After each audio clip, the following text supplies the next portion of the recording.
ଓଟକୁ ମରୁଭୂମିର ଜାହାଜ କୁହାଯାଏ। କାହିଁକି ନା ମରୁଭୂମିର ବାଲିରେ ସେ ମାଇଲ ମାଇଲ ପର୍ଯ୍ୟନ୍ତ ଚାଲିକି ଯାଇପାରେ। ତା ପାଦ ମାଂସାଳ ଯୁକ୍ତ ଏବଂ ଅତି କମରେ 7 ଦିନ ପର୍ଯ୍ୟନ୍ତ ସେ ଖାଦ୍ୟ ନ ଖାଇ ରହିପାରିବ। ତା ଦେହ ସଂରଚନା ଠିକ ସେଇଭଳି ଭାବରେ ହିଁ ହୋଇଛି। କୁଜରେ 7 ଦିନ ପର୍ଯ୍ୟନ୍ତ ଖାଦ୍ୟ ସଞ୍ଚୟ କରିକି ରଖିପାରିବ। ହେଲେ ଗୋଟିଏ ଓଟ ତାକୁ ଯେତେବେଳେ ଭୋକ ହୁଏ, ମରୁଭୂମିରେ କୌଣସି ଡାଳ ପତ୍ର ନଥାଏ, ମରୁଭୂମିରେ ଥାଏ କଣ୍ଟା ଯୁକ୍ତ ଗଛ। ଓଟଟି କ'ଣ କରେ, ଭୋକ ଦାଉରେ କଣ୍ଟା ଗଛ ଗୁଡ଼ା ସବୁ ଖାଇ ପକାଏ ଆଉ ତାକୁ ଭାରି ସ୍ୱାଦ ଲାଗେ। କଣ୍ଟା ଖାଇବା ଦ୍ୱାରା ତା ପାଟି ଖଣ୍ଡିଆ ହୁଏ।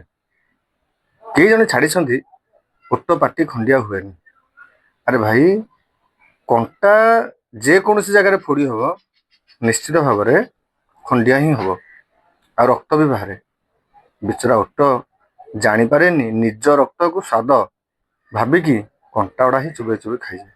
ଆଜିକାଲି ମଣିଷମାନେ ଠିକ୍ ସେଇଭଳି, ବୁଝନ୍ତୁ।